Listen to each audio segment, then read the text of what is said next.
ছেলে মেয়ে কি বন্ধু হতে পারে?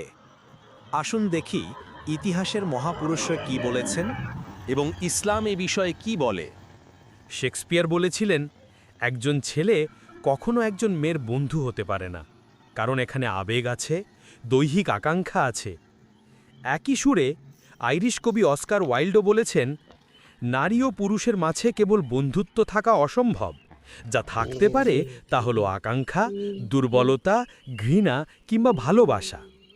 আমাদের প্রিয় হুমায়ুন আহমেদও বলেছিলেন, ছেলে আর মেয়ে বন্ধু হতে পারে, কিন্তু তারা অবশ্যই প্রেমে পড়বে, হয়তো অল্প সময়ের জন্য, ভুল সময়ে কিংবা সব সময়ের জন্য, তবে প্রেমে তারা পড়বেই। সত্যি বলতে, ছেলে ও মেয়ের মধ্যে শুধুমাত্র বন্ধুত্ব অসম্ভব এবং প্রকৃতি বিরুদ্ধ, কারণ যদি শুধু বন্ধুত্বই হতো তাহলে প্রকৃতি নিজের অস্তিত্ব হারাতো।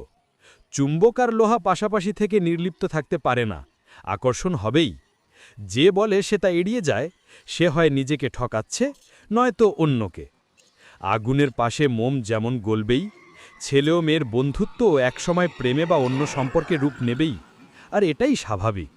আসুন দেখি ইসলাম কি বলে।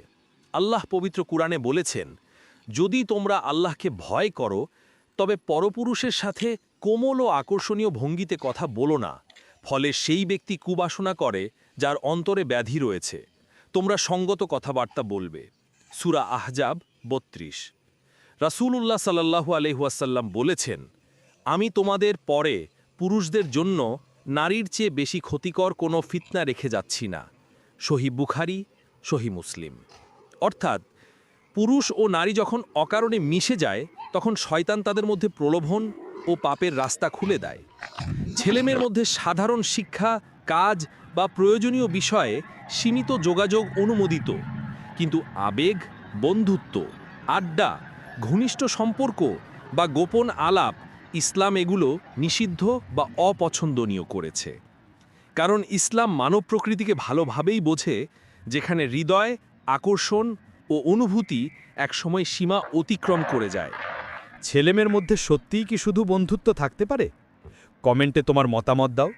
আর যদি মনে হয় সত্যি কথাটা বলেছি, এই ভিডিওটা লাইক করো, শেয়ার করো আর চ্যানেলটা সাবস্ক্রাইব করো। ফেসবুক থেকে দেখলে অবশ্যই পেজ কি ফলো করো।